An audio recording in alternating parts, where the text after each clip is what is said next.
Bienvenidos al video de Sistema de Interconexión de la materia Arquitectura del Computador de la carrera de Ingeniería en Sistemas de la Universidad Nacional de Loja. Integrantes: Ruth Jiménez y Fabricio Cisalima. El docente que coordina la materia es el ingeniero Freddy Agila. Estructura de interconexión. Un computador está constituido por un conjunto de unidades o módulos de tres tipos elementales: procesador, memoria y los módulos de entrada y salida, que se comunican entre sí. En efecto, un computador es una red de módulos elementales, por consiguiente deben existir líneas para interconectar estos módulos. El conjunto de líneas que interconecta diversos módulos se denomina estructura de interconexión o bus. A continuación se va a detallar cada uno de estos módulos. Memoria. Generalmente un módulo de memoria está constituido por n palabras de la misma longitud. A cada palabra se le asigna una única dirección numérica que va desde 0 hasta n-1. Una palabra de datos puede leerse o escribirse en memoria. El tipo de operación se indica mediante señales de lectura y escritura. La posición de memoria para la operación se especifica mediante una dirección. Módulos de entrada y salida. Desde un punto de vista interno al computador, la entrada y salida es funcionalmente similar a la memoria. Realiza dos tipos de operaciones: lectura y escritura. Además, un módulo de entrada y salida puede controlar más de un dispositivo externo. Nos referimos a cada una de estas interfaces como un dispositivo externo con el nombre de puerto.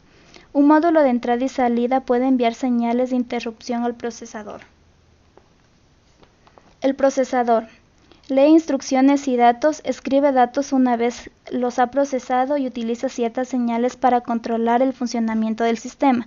También puede recibir señales de interrupción de los módulos de entrada y salida. Tipos de transferencia. La estructura de interconexión debe dar cobertura a los siguientes tipos de transferencia. De memoria a procesador. El procesador lee una instrucción desde la memoria. De procesador a memoria. El procesador escribe un dato en memoria. De entrada y salida a procesador. El procesador lee datos de un dispositivo de entrada y salida a través de un módulo de entrada y salida. De procesador a entrada y salida. El procesador envía datos al dispositivo de entrada y salida. De memoria a entrada y salida y viceversa. En estos dos casos, un módulo de entrada y salida puede intercambiar datos directamente con la memoria, sin que tenga que pasar a través del procesador, utilizando el acceso directo a memoria, el DMA. Interconexión con buses. Un bus es un camino de comunicación entre dos o más dispositivos. Una característica clave de un bus es que trata de un medio de transmisión compartido.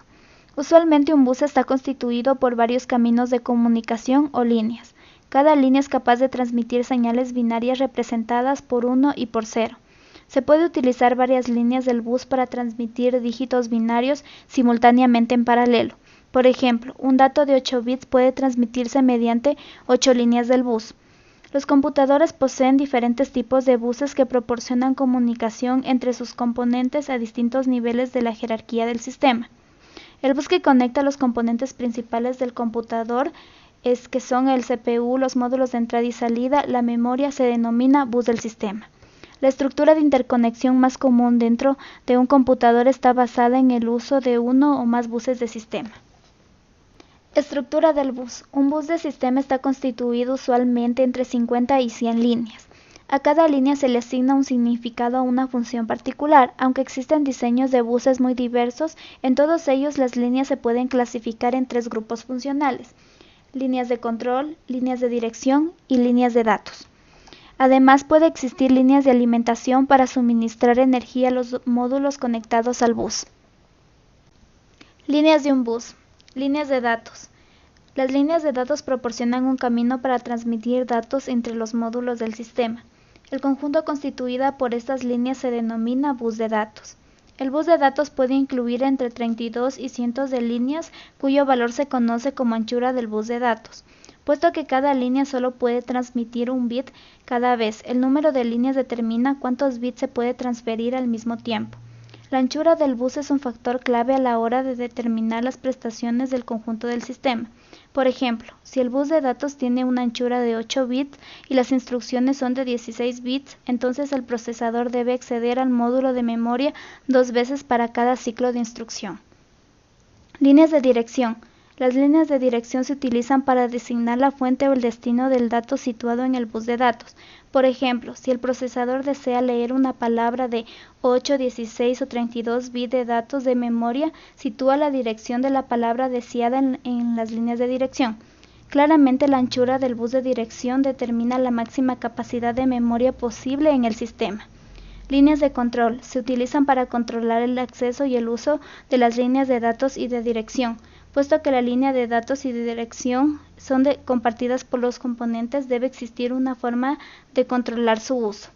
Las líneas de control típicas son: escritura en memoria, hace que el dato del bus se escriba en la posición direccionada.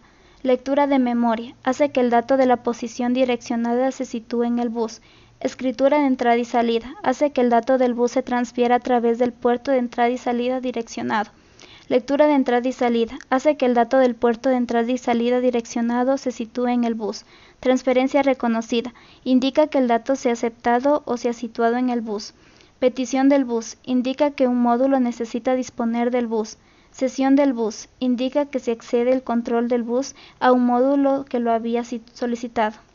Petición de interrupción, indica si hay una interrupción pendiente. Interrupción reconocida, señala que la interrupción pendiente se ha aceptado. Reload, se utiliza para sincronizar las operaciones. Inicio, poner los módulos conectados en su estado inicial. Funcionamiento del bus. Si un módulo desea enviar un dato a otro módulo, debe hacer dos cosas. Primero, obtener el uso del bus y dos, transferir el dato a través del bus. Si un módulo desea pedir un dato a otro módulo, debe hacer tres cosas. Primero, obtener el uso del bus. Dos, transferir la petición al otro módulo mediante las líneas de control y dirección apropiadas. 3. Luego debe esperar a que el segundo módulo envíe el dato. En esta figura representa la implementación física típica de una arquitectura del bus. El bus consta de dos columnas verticales de conductores. A lo largo de esas columnas, a intervalos regulares, hay puntos de conexión en forma de ranuras slot dispuestas en sentido horizontal para sostener las tarjetas de circuito impreso. Cada uno de los componentes principales del sistema ocupa una o varias tarjetas y se conectan a través del bus de esas ranuras. Jerarquía de buses múltiples. Si se conecta un gran número de dispositivos al bus, las prestaciones pueden disminuir. Hay dos causas principales. La primera, a más dispositivos conectados al bus, mayor es el retardo de propagación. Este retardo determina el tiempo que necesitan los dispositivos para conectarse en el uso del bus. Si el control del bus pasa frecuentemente de un dispositivo a otro, los retardos de propagación pueden afectar sensiblemente a las prestaciones. 2. El bus puede convertirse en un cuello de botella a medida que las peticiones de transferencia acumuladas se aproximan a la capacidad del bus. Este problema se puede resolver en alguna medida incrementando la velocidad a la que el bus puede transferir los datos utilizando buses más anchos. Por ejemplo, incrementando el bus de datos de 32 a 64 bits.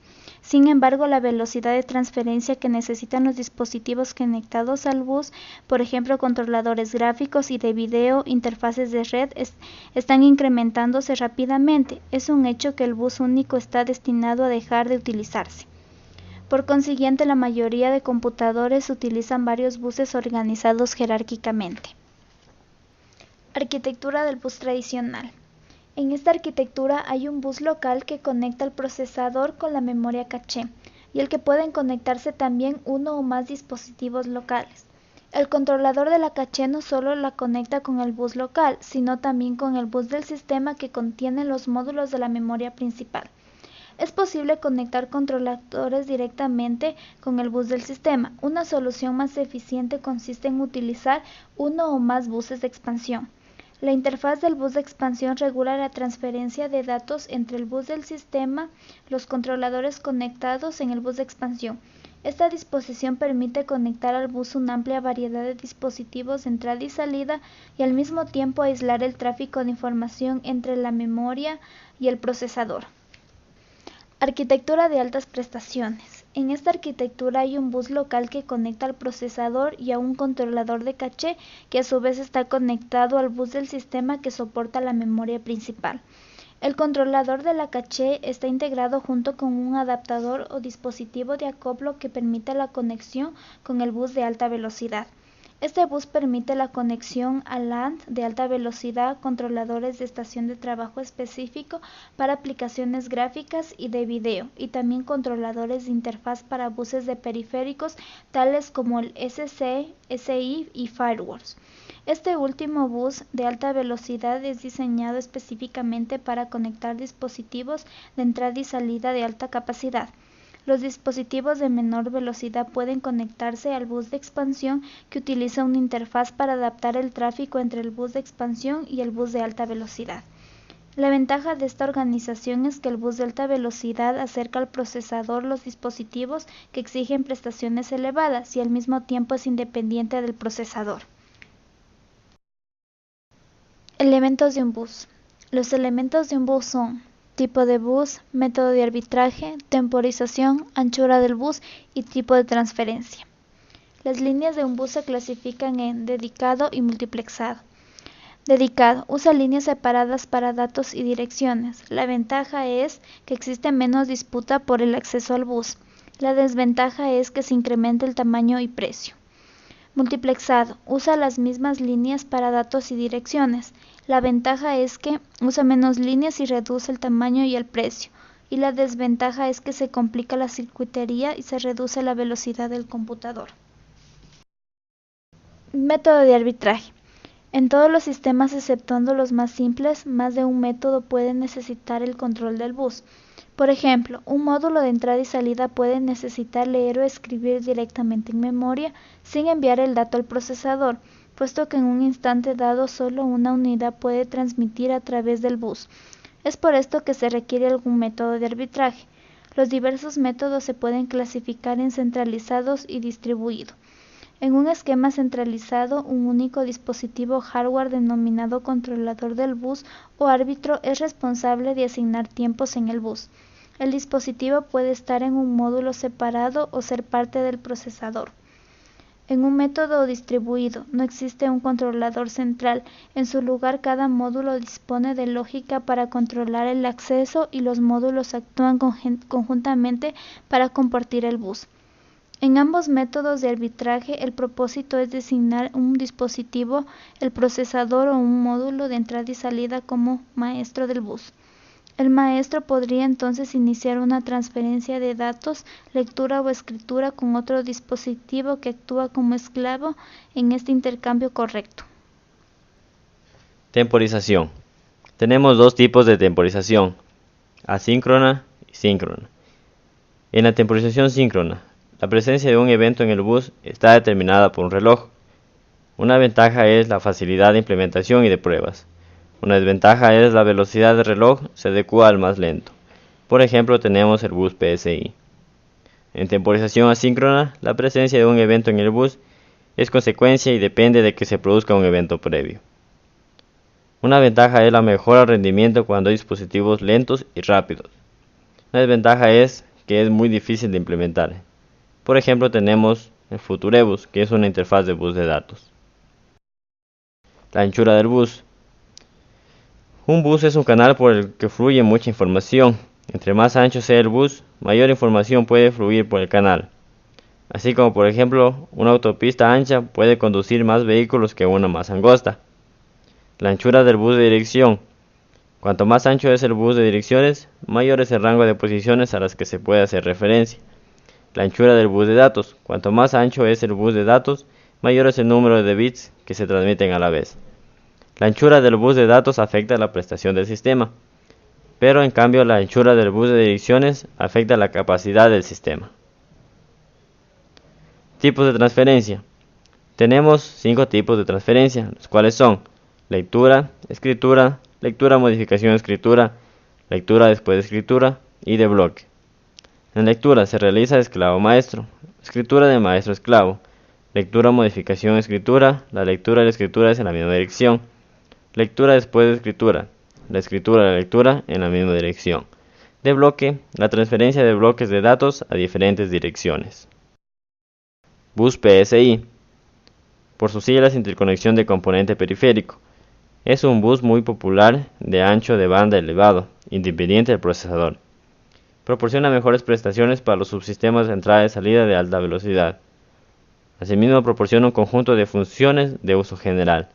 Utiliza temporización síncrona y un esquema de arbitraje centralizado. El bus PSI es un bus de ordenador estándar para conectar dispositivos periféricos directamente a su placa base. Estos dispositivos pueden ser circuitos integrados, ajustados en esta, llamados dispositivos planares o tarjetas de expansión, que se ajustan en conectores. Es común en ordenadores que se ha desplazado el ISA como un bus estándar, pero también se emplea en otro tipo de ordenadores. En diferencia de los buses ISA, el bus PSI permite configuración dinámica de un dispositivo periférico. En el tiempo de arranque del sistema, las tarjetas PSI y el BIOS interactúan y negocian los recursos solicitados por las tarjetas PSI. Tenemos algunas variantes convencionales del bus PSI. La primera, PSI 1.0, que es una versión del PSI 1. Se trata de un bus de 32 bits a 16 MHz. También tenemos el PSI 2.0. Asimismo es la primera versión estandarizada y comercial, que posee un bus de 32 bits a 33 MHz. Luego tenemos el PSI 2.1, que es un bus de 32 bits a 66 MHz y una señal de 3.3 voltios. Luego tenemos el bus PSI 2.2, que es un bus de 32 bits a 66 MHz, requiriendo 3.3 voltios, transferencia de hasta 533 MB sobre segundo. El PSI 2.3, que es un bus de 32 bits a 66 MHz, que permite el uso de 3.3 voltios y señalizador universal, pero no soporta la señal de 5 voltios en las tarjetas. Y por último tenemos el estándar y definitivo, que es el PSI 3.0, ya sin soporte para 5 voltios. Aquí tenemos una imagen de los slots PCI. Aquí es donde podemos conectar algunas tarjetas de red, de TV, asimismo tarjetas gráficas, entre otras, para mejorar las prestaciones del ordenador. Órdenes del PCI. Las órdenes del PCI consisten en transferencias entre elementos conectados al bus, denominándose maestro al que inicia la transferencia. El maestro determina el tipo de transferencia que se producirá. La actividad del bus consiste en transferencias entre dos elementos, denominándose maestro al que inicia la transacción. Tipos de órdenes. Tenemos 6 tipos de órdenes, los cuales son reconocimiento de interrupción, que es una orden de lectura proporcionada por el dispositivo que interactúa como controlador de interrupciones del bus PSI. Ciclo especial. Se utiliza para iniciar la difusión de un mensaje a uno o más destinos. Lectura entrada-salida y escritura entrada-salida. Intercambian datos en el módulo que inicia la transferencia y un controlador entrada-salida. Lectura y escritura en memoria. Especifican la transferencia de una secuencia de datos, utilizando uno o más ciclos de reloj. Lectura y escritura de configuración. Permite que un dispositivo maestro lea y actualice los parámetros de configuración de un dispositivo conectado al bus PSI. Ciclo de dirección dual. Lo utiliza un dispositivo que inicia la transferencia para indicar que está utilizando direcciones de 64 bits. Interpretación de órdenes de lectura del bus PSI. Aquí tenemos el tipo de lectura para memoria transferible a caché y para memoria no transferible a caché. Para el tipo de orden de lectura, lectura de memoria. Para memoria transferible a caché, tenemos que es una secuencia de la mitad o menos de una línea. Para memoria no transferible a caché, es una secuencia de 2 o menos ciclos de transferencia de datos. Para el tipo de orden de lectura de líneas de memoria, para memoria transferible a caché, tenemos una secuencia de más de media línea y menos de 3 líneas de caché. Para memoria no transferible a caché, tenemos que es una secuencia de 3 o 12 ciclos de transferencia. Para tipo de orden de lectura de memoria múltiple, para memoria transferible a caché, tenemos que es una secuencia de más de 3 líneas de caché. Para memoria no transferible a caché, tenemos que es una secuencia de más de 12 ciclos de transferencia de datos. Utilización de un bus PSI en un sistema monoprocesador. En la figura se muestra la forma usual de utilizar el bus PSI en un sistema monoprocesador, un dispositivo que integra el controlador de RAM y el adaptador del bus PSI. Este proporciona el acoplamiento al procesador y la posibilidad de generar datos a velocidades elevadas. El adaptador actúa como un registro de acoplo, buffer. Este buffer de datos, puesto que la velocidad del bus PSI puede diferir de la capacidad de entrada y salida del procesador. Utilización de un bus PSI en un sistema multiprocesador. En un sistema multiprocesador se pueden conectar mediante adaptadores una o varias configuraciones PSI al bus del sistema del procesador. Al bus del sistema se conectan únicamente las unidades procesador caché, la memoria principal y los adaptadores del PSI. De nuevo, el uso de adaptadores mantiene al PSI independiente de la velocidad del procesador y proporciona la posibilidad de recibir y enviar datos rápidamente. Líneas de señal. El bus PSI puede configurarse como un bus de 32 o 64 bits. Las líneas de señal están divididas en algunos grupos, como son terminales de sistema, terminales de direcciones y de datos, terminales de control de interfaz, terminales de arbitraje, terminales para señales de error. Asimismo tenemos algunas señales opcionales, las cuales son terminales de interrupción, terminales de soporte de caché, terminales de ampliación a 64 bits y terminales de TEDS. Transferencia de datos. Toda transferencia de datos en el bus PSI es una transacción única, que consta de una fase de dirección y una o más fases de datos. Un bus permite varios tipos de transferencia.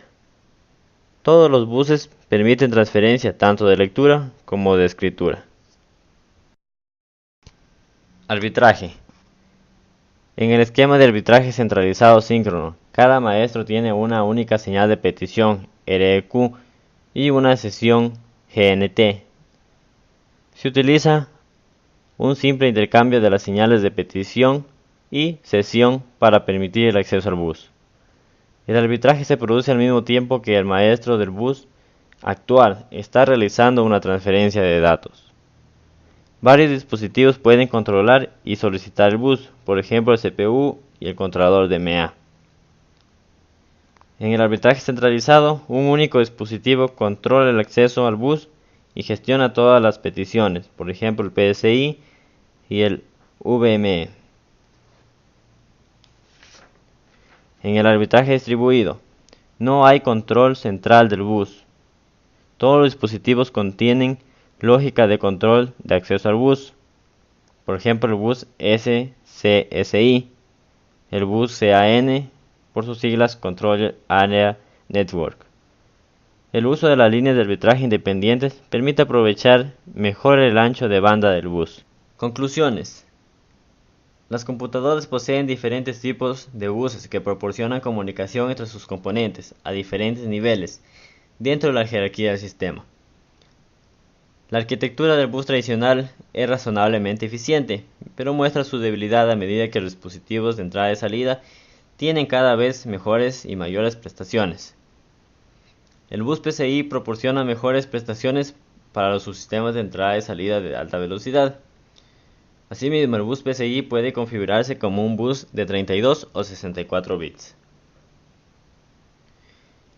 La bibliografía. Para el presente trabajo hemos tomado información del libro Organización y Arquitectura del Computador, del autor William Stallings, 7ª edición. El trabajo presente cuenta con la siguiente licencia Creative Commons y asimismo les dejamos el enlace para que puedan acceder a esta obra. Gracias por la atención.